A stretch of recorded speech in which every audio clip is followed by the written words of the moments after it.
in-person speech earlier when he was actually asked about his health, and he says he's in good health, he's been tested frequently. But also, there is the element of perhaps him just not wanting to be too far away from home during these very difficult and uncertain times for the President.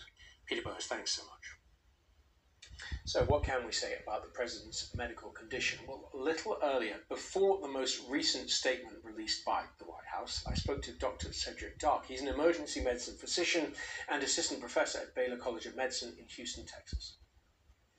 I mean, I'm happy to see that the President is looking good. However, not knowing any of the details of his medical condition, not knowing what his chest x-ray looks like, not knowing laboratory values, not knowing all of his vital signs, it's inappropriate to completely speculate about that. What I will say is that knowing someone that has been hospitalized, who has been on oxygen, this isn't going to be an easy road for him. When you look at some of the science behind this, and the study of remdesivir from the New England Journal of Medicine, the mortality rate for people in Mr. Trump's position was somewhere around 7% over the next 14 days of the disease.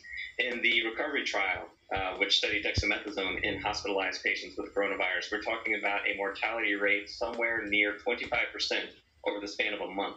So right now he's looking okay, but we have to remember that this is extraordinarily early in the disease phase.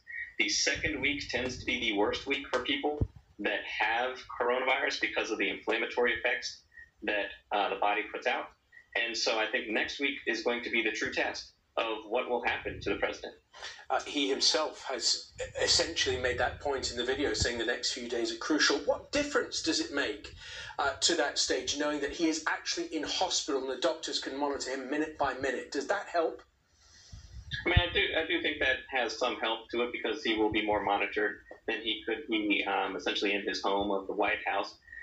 But at the same time, this is a disease where, for the most part, we in the medical profession are watching and waiting to see what happens to the patient and reacting to them, as opposed to something where we're able to control.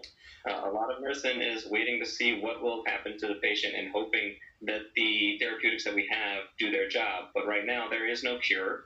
The best thing that people in America and around the world can still do is to make sure that you're wearing a mask, staying socially distant, and avoiding contact with people like the President and his inner circle, who are now starting to demonstrate the effects of being at a super spreader event.